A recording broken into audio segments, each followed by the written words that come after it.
26% of the world's population is under the age of 15. We are a very, very young world, globally speaking. But now here's where the numbers get interesting, Amy, because birth rates are declining in many of the world's longtime population leaders. In fact, by the year 2100, 23 countries, including China, Japan, Spain, and South Korea, will have less than half the population they have today. But in other parts of the world, mainly the Middle East and Sub-Saharan Africa, we're seeing birth rates climb. So these birth rates are climbing. Is that what you said, Holland? Yeah. Wow, that's pretty interesting. And yet that's a big, broad scope and sequence, it sounds like. And with developing countries that are getting younger and more developed countries getting older, that's kind of an interesting transition and may have major impacts on world powers, economics, religion, and really everything. Yeah, it raises a lot of questions, doesn't it, about even migration or the distribution of working age populations. But for tonight, we want to look at who these people are, who are the youth of the world, who are the kids going to be who will populate the world. So to learn about them, we need insights from guests on this topic. And joining us from Kenya, we have Mwongera Mutiga, CEO of Red Brick Africa and CEO of the Papa Bear Initiative. Welcome. And also joining us tonight from Armenia is Arjun Kirshna Lal. I hope I said that right. Yes, you did. Okay. He is the author of the novel Wicked Games. And I will have to confess, I did look this up before we started our evening tonight, and it sounds like a fascinating book. And he is also the content director at Flying V Group Digital Marketing. So both of you, we're so glad to have you at the table. Hi, I'm Holland Webb. Hi, I'm Amy Boland. And you're listening to The Afterword, a conversation about the future of words. And just to find out a little bit about who you are before we get into the questions, could you just take the 60-second Cliff Notes version of your life for us? We'll start with Arjun and then Mwongera. All right. This is going to, let me try to do this in 60 seconds. I'm kind You're not that old. You should be able to take your whole life in 60 seconds. Okay, we can try. I'm kind of from all over the place. So I was born in India, and when I was 2 years old, my dad had an IT company, and we moved to the United States. We moved to the small town of Cedar Rapids, Iowa, which is so tiny that there's a movie about it, about like how it's a random town in Iowa. So I spent most of my childhood there, and we moved back to India when I was in 10th grade. And that was a very complicated, but also very enriching experience for me, because that culture shock that people talk about, that was just what I was living through. And in a way, I'm kind of glad that this happened to me, because I've learned, and I've been able to speak a lot of different languages. So I speak English, of course, Malayalam, Tamil, Hindi, Russian, and Armenian.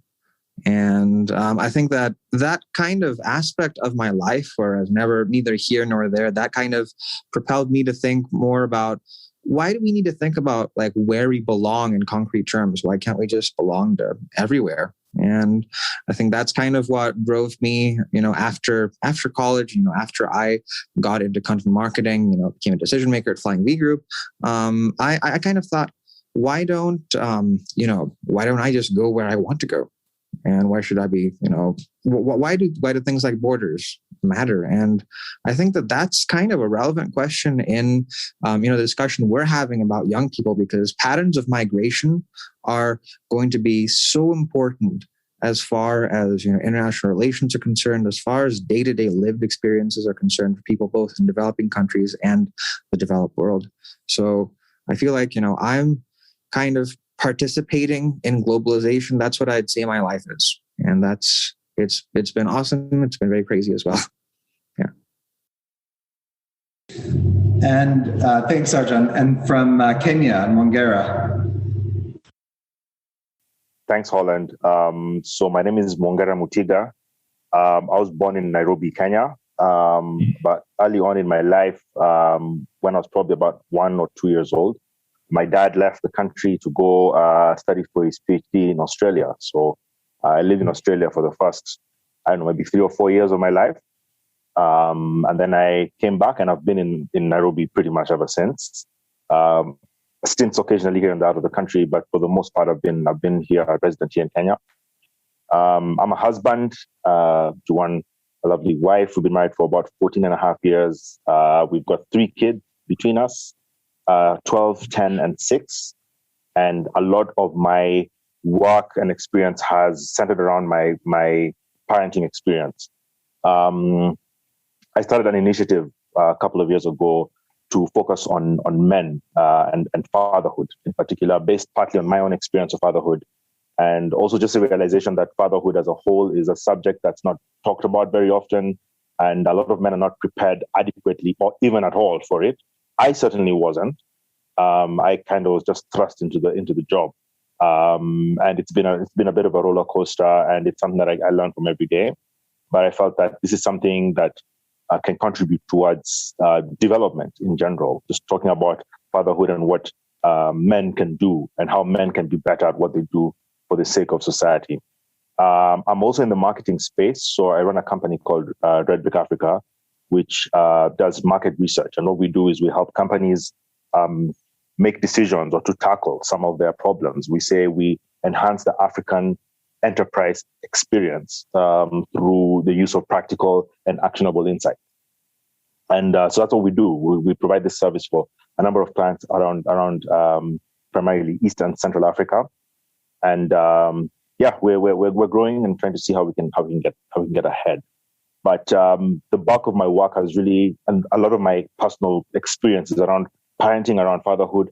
I'm also a parenting coach. I work with parents through their parenting journey, just realizing that there's a huge gap in this part of the world where families are concerned, and just trying to meet that gap, trying to get parents to be more active and engaged in their parenting, and not live their parenting journeys the same way their parents raised them. And just realizing it's a different world, it's a different reality, and we have to take things differently. So that's sort of a summary. It's not 60 seconds, maybe a little bit more, Holland, but there you go. Oh, that's okay. That 60 seconds is very flexible. So we want to hear these stories from you rather than us introducing you all. And this is just such a lovely way for us to get to know you and for our listeners to get to know both of you a little bit. And I can't wait for this conversation to unpack some of the intricacies of both of your stories because they're fascinating. So before we get started with our conversation, I know this is not a topic that I would have said, oh, yeah, I know all about this one. I think even Mwongera was like, why did you guys even pick this topic? And so I needed a little bit of a primer on some of the words and why we would even come into this episode for our podcast as we think about global connections. So the first one, it doesn't matter, Arjun or Mwongera, if whoever would like to take this phrase, youth culture, what does that mean? This is something that I'd say really struck me when I was working on my book. And not just that, when I moved back to India from the US, what I realized is young people across the world have so much in common that it's essentially one giant organic culture with a certain set of, pop culture icons, a certain type of music people listen to. And of course, that gets translated into vernaculars. So you have a rap in Indian languages, you have rap in Armenian, which is very strange, but okay, it works.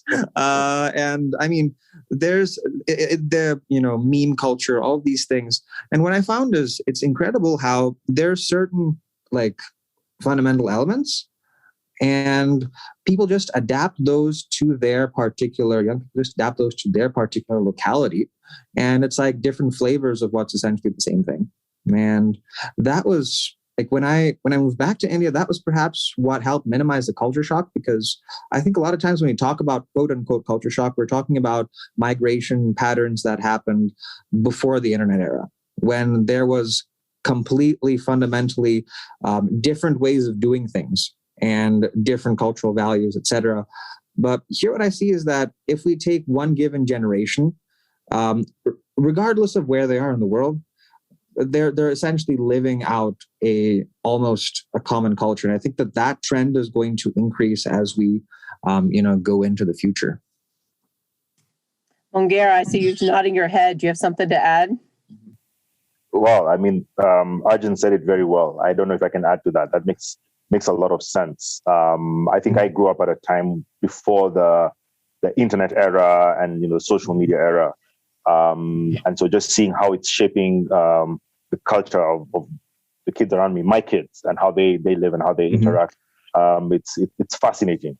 It's fascinating. My kids like this group. There's a Korean pop group called BTS. And these guys are like, whoa! I mean, they're huge. I had no idea. These guys they're huge. They're all over the place. Everybody knows them. I mean, my kids they're huge in India too. In India as well, yeah. I mean, in her class, everybody knows about them and knows them by name and knows what their behaviors. And I mean, it's amazing. And this is a Korean group. So I mean, that BTS for me represents youth culture. That this is a group that transcends geography, and people from all over the world know them. You don't understand a thing they're saying, but you like the music, and that's part of youth culture. You used a great word, Mwongera. You used the word transcend, and Arjun, you used the word fundamental. I think those are really great words as you think about this youth culture. Now let's go into something even bigger. Let's talk about globalization. Yeah, maybe I can take this one. So, to me, globalization is about a shrinking of the world as we know it, and the breaking down of cultural, economic, psychosocial barriers that existed before around the world. The world, for geopolitical reasons, is broken down into different categories, different territories. Because of resources, because of history, because of a number of things. But beyond those borders, then we have exchanges and we have commonalities that transcend. There's that word again. Transcend these geographical borders. And for me, that's what globalization is. It's about a breaking down of all the barriers, so that we are one.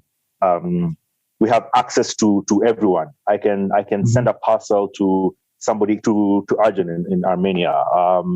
We're having a conversation and we're on 3 different continents right now.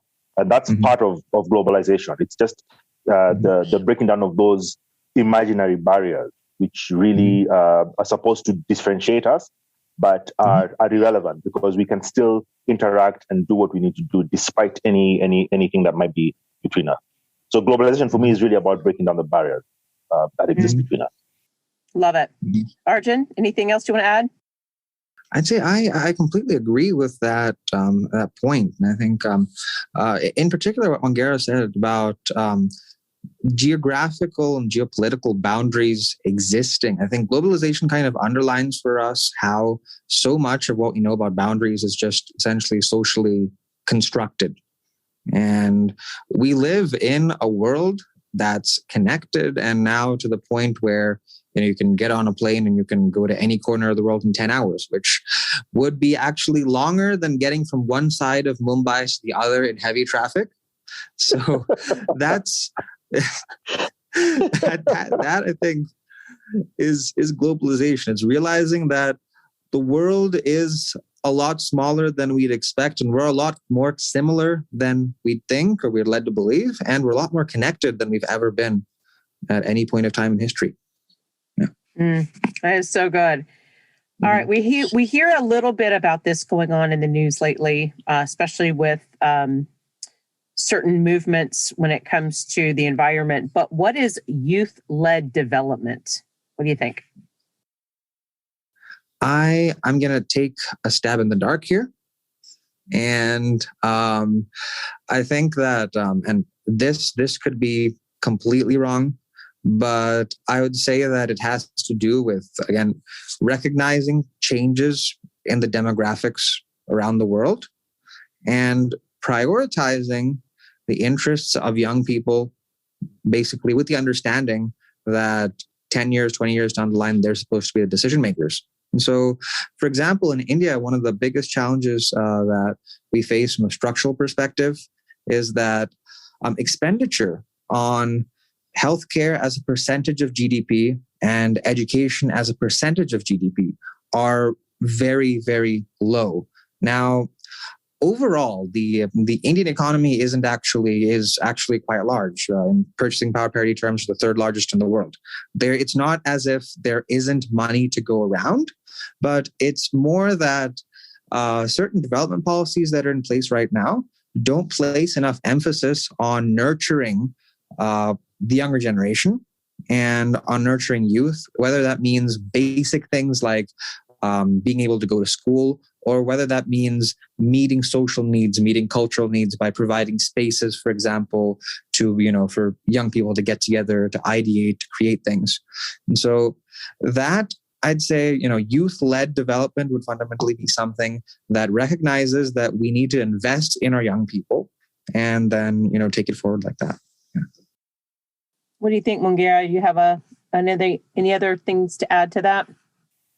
I couldn't put any better than that. I think there's a lot of similarities between how the government policy around the youth in India and in Africa. Although Africa is not really homogeneous, we're 50 odd countries, so it's not quite as homogeneous as India is. And even India itself, I don't know. You guys are federations. If I could interject really quickly there. This is India is a country right now on a political basis, but when you're talking about in terms of language, ethnicity, even race or even culture, India has a lot more in common with arguably with Africa or with Europe, because every state in the country has its own language, has its own culture, and most of these areas were independent kingdoms or republics for most of history, until around 150 odd years ago. And so that also underlines, the funny thing is that because of that, there are huge differences in implementation. For example, the state that I live, that I spent most of my life in, half my life in, sorry for the confusion there. Yeah, I don't know where I am right now as well. So it is called Kerala. And in Kerala, basically, the socioeconomic model is fundamentally different to what you see in many other parts of India, because the government invested huge amounts of money towards education, towards healthcare. And we now have a human development index of 0.794, which is higher than China, higher than parts of Southern Europe, and almost universal literacy, more females than males as far as sex ratio is concerned, which is unusual for India. And at the same time, our economy isn't that great. Our GDP per capita is actually lower than average for India. So at the same time, on the other hand, you have places, for example, you have states like Bihar and Uttar Pradesh, where I'd say priorities aren't quite the same. And so you have a massive underinvestment in human capital. And you see, a lot of these structural issues. So I wouldn't, I think Mwongera would be far more qualified than me to talk about this, but I would say perhaps the experience you see in different parts of Africa would be similar to that. Like from what I understand, like there are countries like Kenya, like Nigeria, like Rwanda, where relatively, policymaking is like relatively better with regards to, investment in human capital. And that has resulted in higher standards of living. But perhaps you could elaborate on that. Yeah, that's absolutely true. There's very little that unites the countries of Africa.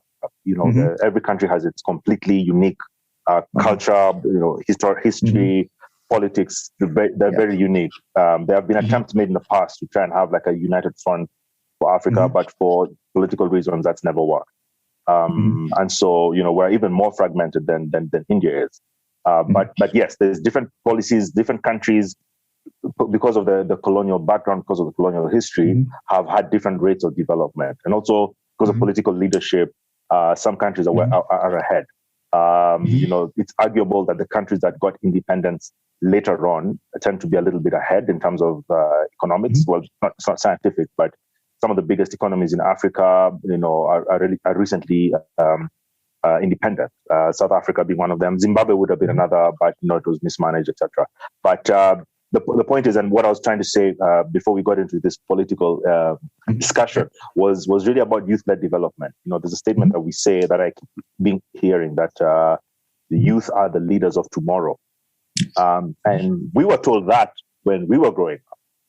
And sometimes I tell my kids that, and the younger generation keeps being told that. And that's part of the thing. We always think of leadership as something that happens sometime in the future. Yet, youth are pioneering, innovating, leading even today, wherever they are. I think just change the paradigm around youth leadership, that youth leadership is not just about political governance of a country. Leadership happens even at a very grassroots level, at a very direct level within a small group of people. And so youth-led development to me is all about that. It's changing the paradigm around leadership. That it's not necessarily about being the president or about being a big CEO of a big multinational, big Fortune 500 company. Leadership can be as granular as the people who you're leading in your classroom or the like. So youth leadership is not a question of tomorrow. It's a question of habit. It's a question of practice. It's a question of mindset. And that's something that the youth can gather and do have even today. That is so good. And that's going to lead us right into our next and our last term is this multi-ethnic youth vernacular, or the language of youth. Because Arjun, you talked about this a little bit with the global connection and the ability to have this fundamental element. So what is the pop group that just makes everybody speak the same language regardless of what continent you're on? What are those languages of youth? Let us hear them.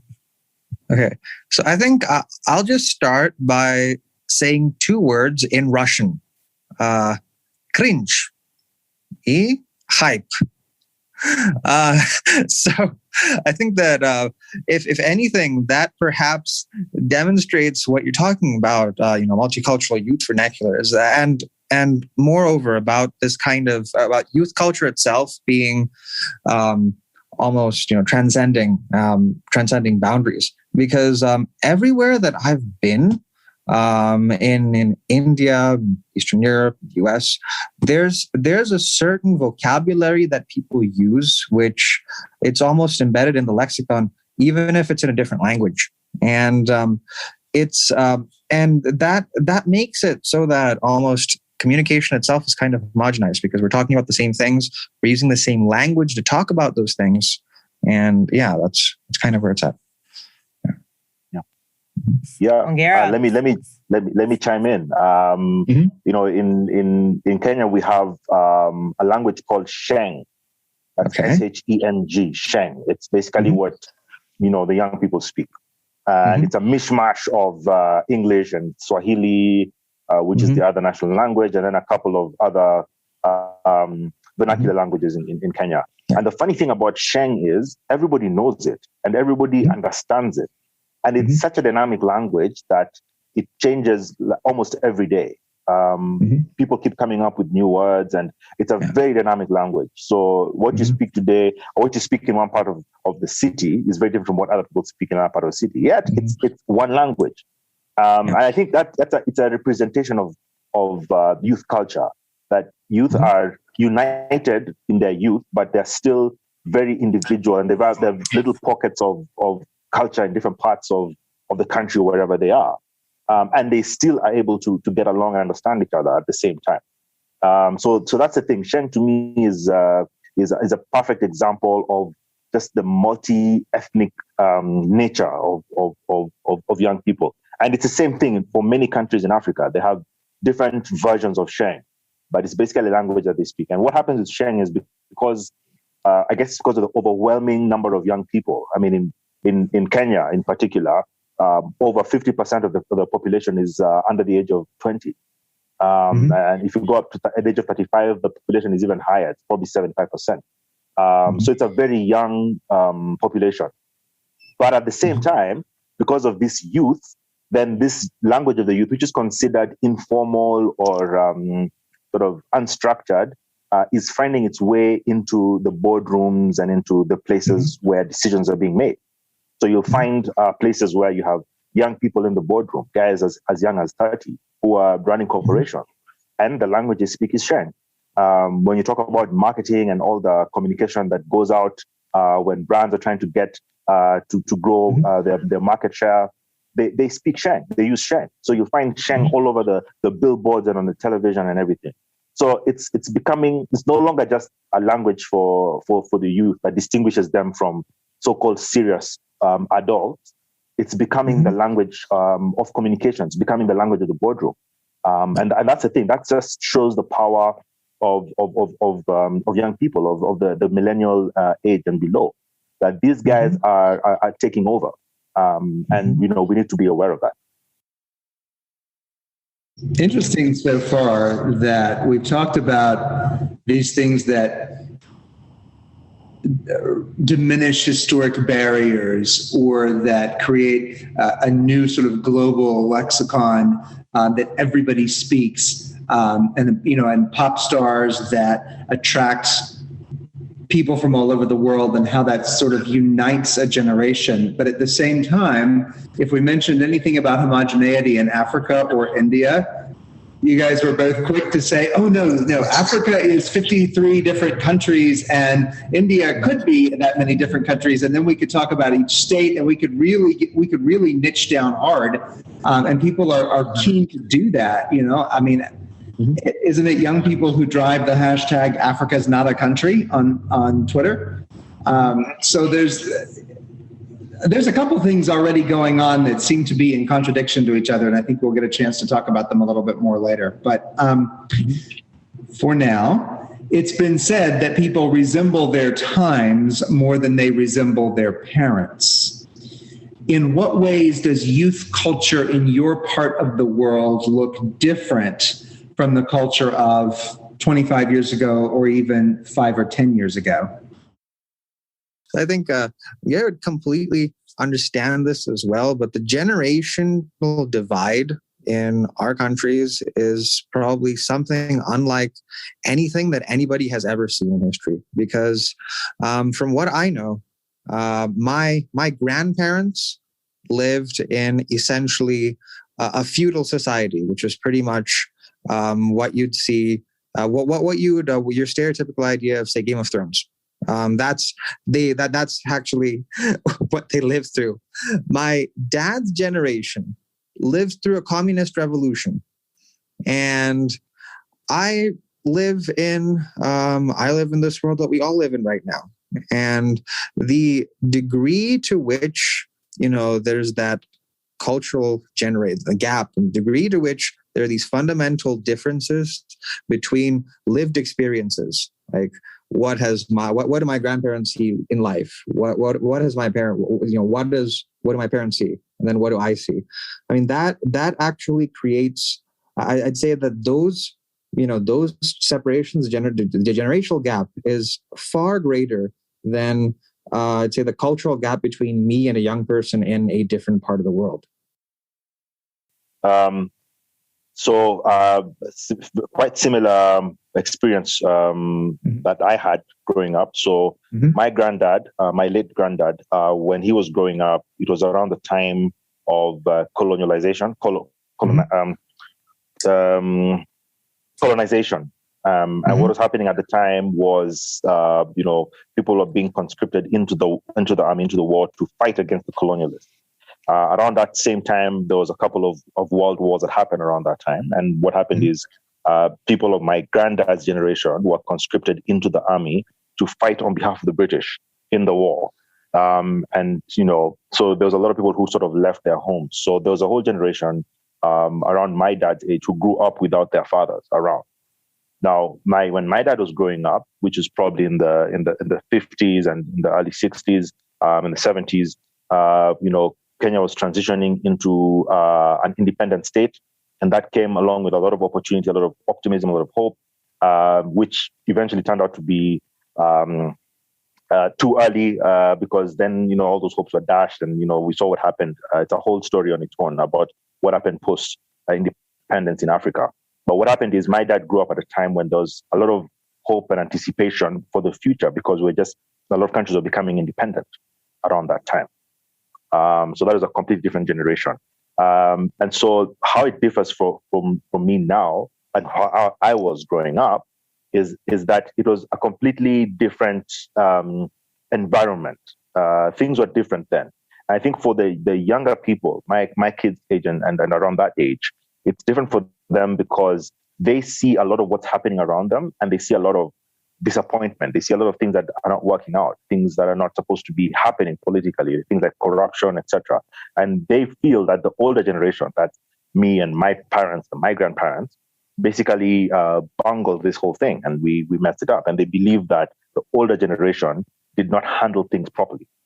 And so there's a sense of rebellion against the system for these young people. So people are either completely disconnected from, what's happening around them, and they're just sort of bottled into their own little cubbyholes, or there's a sense of rebellion where they feel, we need to do something and we need to change things in some way. I find that young people tend to be a lot more enterprising than we were. We grew up knowing, you get to a certain age, get your degree, get a job, and live your life, take a mortgage or build a house or whatever it is. And just, you have kind of like a life set out for you. But the younger guys have less of a futuristic view. They tend to think about what's happening right now. And I find them to be a lot more enterprising. They're able to set up businesses and to go out there and pursue, innovate, try new things. I think they're choosing to do work differently. They're choosing to go about their civic responsibility differently. So a lot of people tell me they don't want to vote because they feel like voting is a waste of time. What does it matter anyway? I'm going to vote, and it doesn't matter. I mean, whoever's going to get in is going to get in anyway. So there's a sense of civic disobedience that I see among a younger generation. And I think because of our thinking, I'm a lot more like my parents than my kids are like me. And because of that, the younger generation tends to get misunderstood quite a bit. So we tend to think of them as being misguided or overly ambitious or entitled. And we dismiss them and say, you don't know anything. You're going to get older and you're going to see that life isn't that simple. So we tend to sort of dismiss the younger generation, which is unfortunate, because I think there's a lot they can contribute. I've had that conversation with my parents. Oh, yeah? Yeah. Absolutely. I can imagine. But yeah, I mean, so the older generation doesn't understand the younger guys, and the young guys are like, you know what, you guys messed up the world anyway, so forget you. We can do this without you. So there's sort of like that disconnect. I think that's the difference, Holland. I don't know if there is any unique storyline here. I mean, this sounds like a tale as old as time. It just keeps getting, the cycle keeps getting repeated and repeated. But let's shift gears just a little bit, because both of you were talking, and Arjun, you especially were talking about this idea of, and Mwongera, you brought up the pop band from Korea, and how that, we've got these accesses to different products or videos, technology, and this is leading to some more homogeneous cultures. So I'm going to start with you first, Arjun. Do you think that this transcendence will lead to a more peaceful world in the future? Or do you think that maybe there are threats we aren't seeing yet? I think that ultimately, like in theory, if we assume that people have equal access to information, the idea is then that should obviously automatically result in greater degree of understanding. But what we're seeing in the world is that maybe it's not quite as cut and dry. I mean, there's the whole issue with fake news in the US, and in India, it's actually it's actually even more of an issue, because we have a WhatsApp here, and WhatsApp actually temporarily reduced the number of times a person can forward a message only in India. because so many people were forwarding so many, as in hundreds of millions of fake news messages about practically everything, which would result periodically in people dying, people getting lynched, which happens. And that's a kind of situation. And so, but at the same time, the prevalence of an equitable access to information, the internet, are what are actually, again, bringing people closer together. And it's just that I think that those two things happen simultaneously. And so we can't necessarily say that greater access to information, globalization, are going to make the world either a more conflict-ridden place or a more peaceful place. But it is going to state the obvious, it is going to give people access to information. What they do with that information, how they analyze it just depends, I guess, from person to person. Like, it makes it more important than ever before for people to have the ability to independently analyze points of data. I mean, when we talk about quote unquote sheeple, when people are just reading things and understanding them, because anything that you read, any bit of information that you read, is inherently political and inherently has a certain point or perspective from whoever passed that on. And so what everybody needs to do, what young people in particular need to do, is to understand that they have to have their own opinion about everything and to interpret every bit of data that comes in. And there's a huge amount of data about everything that's coming in, through their own lens. That is so good. Holland, it reminds me of Tom Riddle and Chris Worthy in our episode on propaganda and being able to be a discerner of information. So that's good. What about you, Mwongera? Yeah, I completely agree with Arjun. It makes a lot of sense. I think part of the challenge with the social media generation is that there's a deluge of information. There's so much out there. There's so much access to all sorts of data points. And what happens is when you have so much information, you tend to shut down and you don't process anything. Or you just pick like a little subset of it and say, I'm just going to focus on this. I'm watching Netflix, and one of the challenges I have with Netflix is there's just so much variety. There's so much to pick from that sometimes you just get lost. I end up just going back to YouTube and picking my trusty old videos that I like to watch. I think that tends to happen with a lot of information, especially among the young people, because they have access to so much, and you don't really have the time or the bandwidth to really process everything. So you just stick to what you know. And woe unto you if that what you know is based on a lie, or is fake news, or is has a propaganda element, or there's somebody who's pushing an agenda. Then you end up having all these little groups of people. So I think what happens is information has become readily available, and because there's so much of it, people are selective about what they choose. Now, what they consume, or what they choose to process. Now, how does that affect the levels of peace, or just the cultural divides that exist in society? Is that I think the divides are going to shift. We wouldn't necessarily have race or ethnicity or religion as the divide. It will probably be other stuff, other things to do with interest, like personal interest. So I don't like a certain genre of music, and so therefore I don't listen to these other guys, or you're that kind of guy and I'm this kind of guy. So the divisions are going to be a little bit different, because things like race and ethnicity, those are disappearing, in my opinion. And over the next 20, 50 years, those things are all going to be gone. People are interacting with people from all over the world. My kids have got friends in all different places in the world. We are having this conversation, like we just mentioned, when you're 3 different continents. And we're going to have conversations with you guys later on, I hope.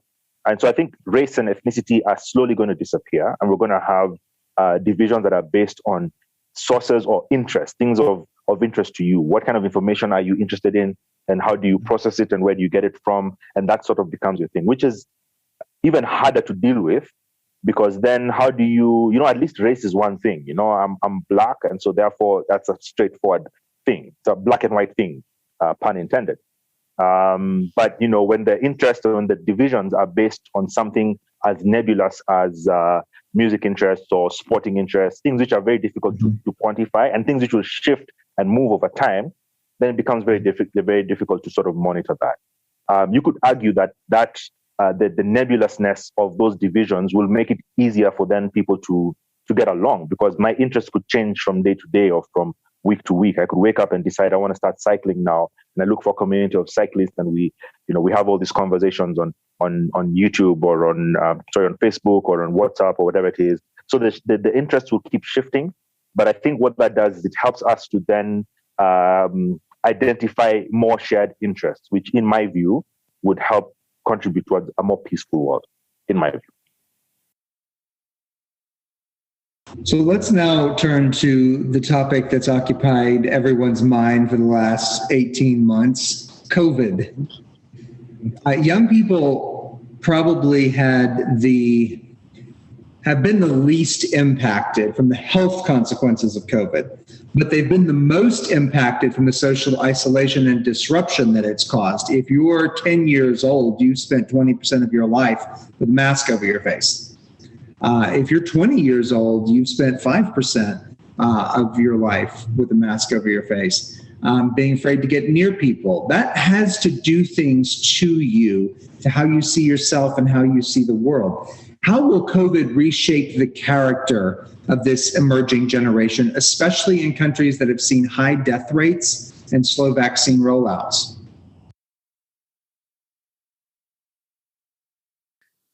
I'd say here that the past 18 months have been, I mean, it would be an understatement to say they're strange because they've been strange for everybody. But personally, for me, I sat in my room at home in India and I built a communications business out of scratch with over 10 plus writers across the country whom I've never met before. And all of this, and I met so many people, I've written about so many things, from cat litter boxes to white papers for multinational companies. And so this has been like a professional journey that took place while I was sitting in the room that was like my childhood bedroom. And that kind of is COVID to me, because everything that happened was virtual. And this whole, this idea of working from home, this idea of connecting with people virtually, which is kind of optional before, which is just kind of this nebulous concept that at some point of time, this is how the world's going to be.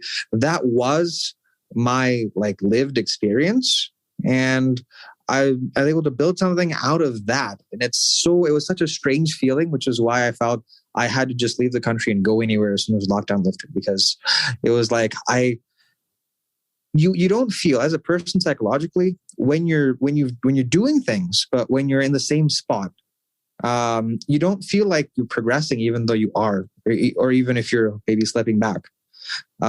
Because as far as I was concerned, day to day, theoretically speaking, the business is growing, revenue is growing, people are there, content's coming in, but on a moment-to-moment basis, in real life, I'm still sitting in that room and I'm still fundamentally in my parents' basement.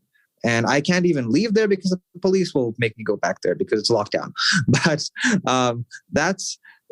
you don't feel like you're doing anything, even if you actually are. And that's a very surreal thing. And I'm guessing that a lot of people are having questions about that. Especially a lot of young people who are, just getting started with their careers. And they're just getting used to the idea that we now have responsibilities. We now have, jobs and careers and lives to live out. And they end up just effectively, as far as they're concerned, from within, they're just continuing on with what they were doing before. And that profession isn't even real in that sense. It's not tangible. So, and dealing with that is what I'd say is a big psychological challenge for young people right now. So just following on that, I think what's happened is that there's been sort of like a fundamental shift in our definition of work and what work really entails. There's the whole output element that, you're going to put together a proposal, you're going to do a project, you're going to develop an app or whatever it is you're doing. So there's an output element of it, but just the interactions that happen at work, and separating work from everything else, just the whole work-life balance. That has sort of shifted. I mean, it's been a change, like for me, for example, because I'm used to the whole, you leave the house in the morning and you go to work, and then you come back in the evening and you continue the rest of your life. But with the younger generation, then you're coming into a space where you've done more of the being at home the whole day, working all day, and living at the same time, more than the going to work every day and being in an office. So I think it just changes the whole dynamic around what work really is beyond the output, and just how do we interact with our colleagues? How do I meet with my colleagues? How do people getting all zoomed out and tired of all these Zoom meetings all the time? So it has really changed the way work happens. I think it has given people the realization that I don't have to go to an office. I can actually get a lot of stuff done from wherever I am. I think the other thing is that this COVID season has brought on a clarity and an awareness, more of an awareness really, of issues around mental health. And so people are more willing to acknowledge and to address mental health issues. Whereas previously they were taboo. When you think about mental health, you think about somebody in a straitjacket who's scratching the walls, who can't deal with other people, who walks around naked or whatever. Or you think about Hannibal Lecter, who eats people and stuff like that. But mental health is a spectrum. There's a lot of gray area in between Hannibal Lecter and anybody else. So I guess we're more aware of this now than we were before. And I think COVID has something to do with that. And all of us are dealing with different levels of stress at a mental level, and we're able to acknowledge that and deal with that better than before. The other thing I want to bring out, and this is a bit controversial, this is my view. Is this the point where I put a disclaimer to say the views expressed here are for the guests and not for the podcast itself? I want to give a bit of a controversial view on this whole COVID thing, because I think that, especially from where I sit in my part of the world, there's health challenges that are a lot more difficult and a lot more deadly than COVID. COVID has killed a lot of people, but if you look at the numbers, it's actually it's not as deadly as many other diseases. And I don't know, Arjun, I don't know if you agree with me, because in Kenya, the death rate for COVID is about just over 2,000 people as we speak right now. Yet malaria kills easily 10 times that. Cancer kills 10 times that. Cholera, which is a food transmitted disease, kills 15 times that number of people every year. Yet we don't have the same kind of focus as we have on those other diseases. So what COVID, I think, has done, and there's a bit of geopolitics involved with this whole COVID. If I could inject there for certain, just a moment. I feel like it's not so much, especially in countries like in India, perhaps countries like Kenya, where healthcare infrastructure isn't as great as it is elsewhere. It is absolutely true that communicable diseases, preventable diseases, kill hundreds of thousands to millions of people each year, and those raw numbers might be higher than COVID. But I think the problem here is that we're looking at COVID as just a part of that. The problem is that COVID is happening on top of the existing disease load in countries like India, in countries like Kenya. And so what we're seeing in India is fundamentally that our healthcare infrastructure exists so that it's just about good enough to deal with the serious issues like malaria, serious issues like other communicable diseases, diarrhea, things like that. And what happens now is, on top of that, when your healthcare, when your primary health centers are already kind of almost where they are, when you have an extra 30, 40 million cases of something, then it's like, what's going to happen to all those additional people? Because what happened with COVID here in India is that because of COVID, deaths due to other communicable diseases also increased, because people aren't getting hospital space for those other diseases, for other diseases. And of course, people who have COVID because of issues with, for example, oxygen supply, because of issues like that, they're not getting the care that they need either. So it's more about, I'd say, the impact of this on weak healthcare systems, which already can't really cope with much extra. And then you're just putting twice whatever they're dealing with right now. And then they collapse. Yeah. I agree. I mean, I think my point is that, for a lot of people, COVID, for all its attention, is not that important to a lot of people. I mean, I'm sitting in an urban setting. I'm in Nairobi, and everybody's wearing the mask and everything. But you go out of the city where 80% of the country lives, and people don't really think about this stuff. I mean, yes, the hospitals are full, and people know that there's COVID and there's all these regulations, and people are putting on their masks because they'll be arrested if they don't.